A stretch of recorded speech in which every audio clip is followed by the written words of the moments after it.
The Fiery Trial, Abraham Lincoln and American Slavery, by Eric Foner. Narrated by Norman Dietz. Copyright 2010 by Eric Foner.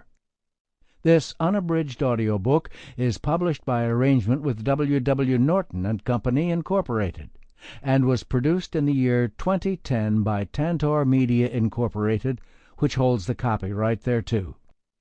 Fellow citizens, we cannot escape history. We of this Congress and this administration will be remembered in spite of ourselves.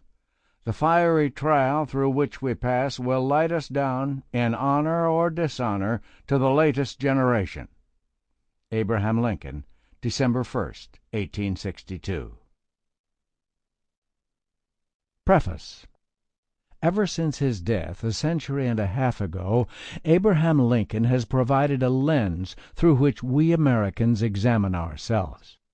As an icon embodying the society's core values and myths, self-made man, frontier hero, liberator of the slaves, he exerts a unique hold on our historical imagination.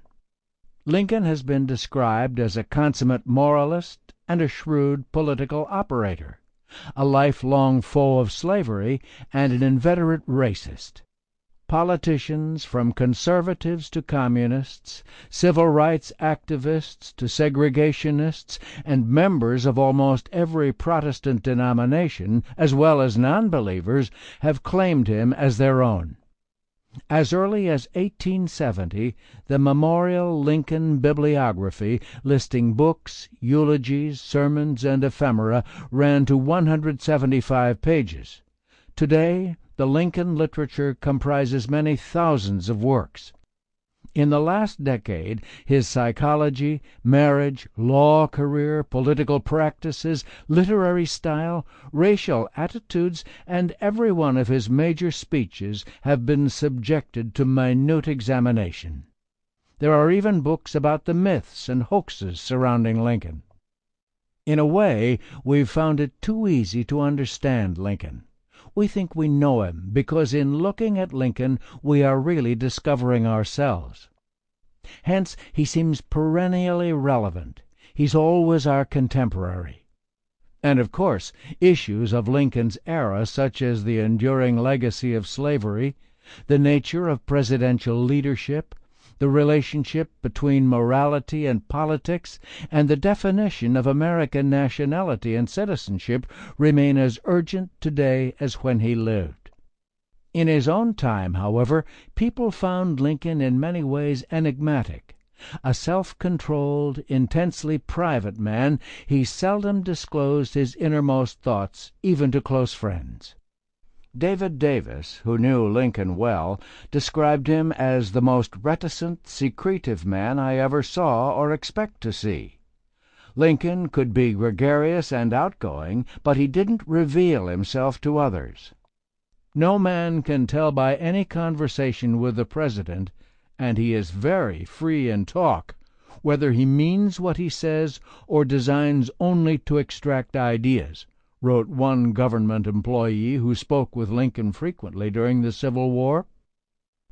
Lincoln jotted down notes and private musings on public issues, but he kept no diary and wrote few personal letters. Records of the law cases in which Lincoln participated have recently become available in digital form, but the collected works of Abraham Lincoln runs to a mere 8 volumes plus 2 thin supplements, and consists mostly of speeches and wartime directives. By contrast, the papers of Thomas Jefferson consists of 40 volumes to date, and has only reached the first year of Jefferson's presidency. To fill in the gaps in the historical record, many writers rely on recollections of Lincoln's words related long after they were spoken, and often of dubious reliability. Once Lincoln died, of course, such memories were filtered through his apotheosis as the great emancipator. For this reason, I've preferred, in the chapters that follow, to cite Lincoln's words as recalled by others only if they were recorded at the time they were spoken. Later recollections are clearly identified as such. Sample complete. Ready to continue?